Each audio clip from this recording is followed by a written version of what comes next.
To call Kasumi Ninja the worst fighting game ever is a very dumb exaggeration. Like, how can any such thing even be measured? What of old PC and Game Boy boards, or all the fighting games with less brute force catharsis? Nah, Kasumi Ninja is just as critically bad as any other clunky Mortal Kombat ripoff, next to no moves, pulled off in esoteric ways you'd never figure out. So it's basically a fighter where you just use your regular punches, kicks, jumps and crouches. The easy, cheesy strat is just jump kick everything. It's clunk as hell, sure, but so what? That doesn't have to take away from your enjoyment of the game. I'd take a meaty shitfest any day over something more smoothly polished in playing that lacks the same satisfaction that a bad, weighty feeling fighter can have. Kasumi ain't good, but Mortal Kombat was never high art. Both are hefty, mindless blood sports, dumb fun, and I've played plenty less enjoyable fighters than Kasumi.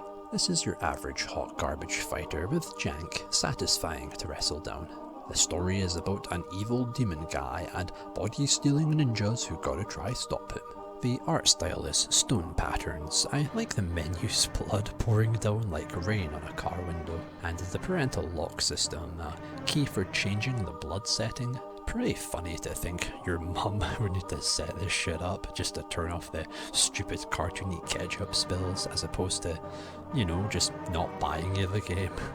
Like, who were the parents buying their kid an Atari Jaguar and Kasumi Ninja and also didn't want them to play it? The life bars are a sword that fills with blood as you draw closer to death, and the backgrounds are pretty cool too. It's that digitized photo look that the characters got. Some really gorgeous low-res skies here, and Pakawa's stage looking like a Bob Ross painting, while Danja's stage got some sick Streets of Rage energy. And hot fuck, the music is amazing. Holy shit, it's all just 40 tribal drum beats, and some actually have a pretty cool syncopated rhythm to be fair. Almost this ritualistic feel. But then there's Angus McGregor. Hey, bagpipes are usually way less chill sounding than this. Upon starting, arcade mode only lets you pick the two basic ninjas, since it's following the story of them going out and taking down violent famous people to steal their powers. So that's why you have to unlock each character during every run of arcade mode.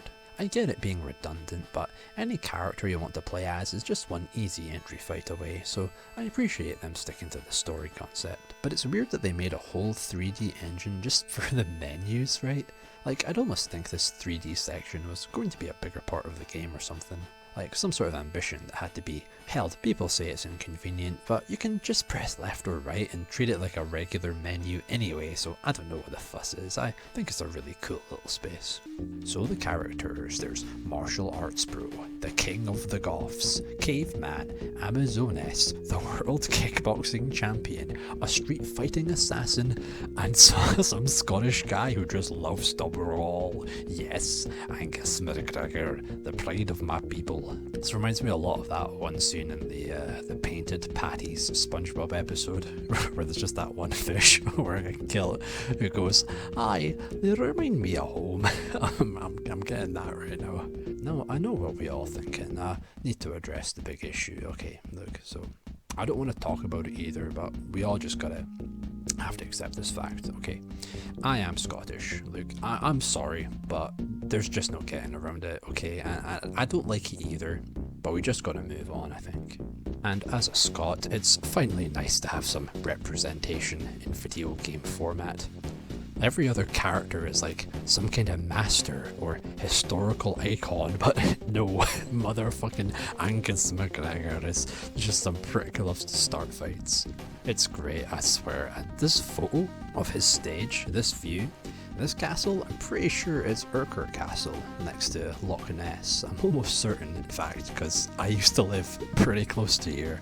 I mean, Scotland's pretty small, so I mean, you only live at most like 4 or 5 hours away from here anyway, but still, this was just like up the road from where I lived. Seeing an actual place you know in person and so close to home as well in a random old weird little game like this, it's a really cool sensation. And see, if this game didn't use that photos compressed to run on console look, this kind of stuff wouldn't be possible.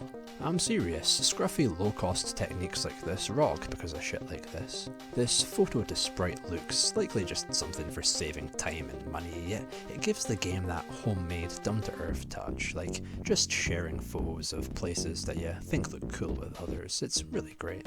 Oh fuck yeah, and he says "oh yeah" every time he wins. It's fucking, I mean, we don't actually really say that over here, at least I've not heard anyone ever saying it like without deliberately trying to ham it up, but I'm pretty bad at, I don't know, I feel like very patriotic after all this. Shooting fireballs from my groin and drop kicking everyone in the throat, you know, all the traditionally Scottish things. Nah, I'm just fucking with you. We really don't do all that much over here, to be honest, although my urethra does often feel like it's been burnt from the insides, so I suppose that one's at least accurate. So yeah, beat everyone and enter the final boss room for this badass fire gif. And he's just some scary ninja guy who turns into snakehead chili dog demon man, but ayo, it's a cool area with all these clouds in the background. And yes, just keep kicking him in the face. I'll fucking kick you in the fucking throat, pal. I'll fucking kick your fucking face in, mate, yeah. Fucking take a shit down your fucking windpipe, you wee fucking shite bag. I feel like I need to be like wearing tartan while I play this game. But yeah, it's one of these games that's not going to give you the real ending unless beaten on hard mode, or sorry, ninja god mode. It's annoying, yeah, but the game is short and lacking much outside arcade mode, so I get why they'd include this. You can fight as the final bosses with some cheat codes, as well as tiny mode, a super duper fun CPU mode, basically AI fights for every matchup there could possibly be in the game. Like some sort of like really long demo mode that would take absolutely fucking hours to cycle through.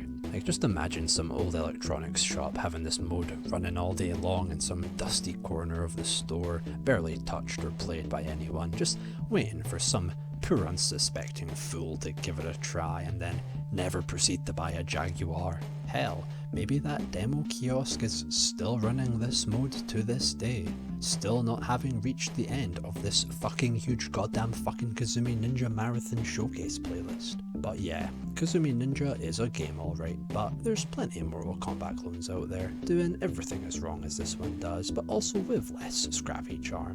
It's a rough, hefty, clunky blood sport. It's primitive, weighty, but I find it very satisfying to try and pin down its awkwardness.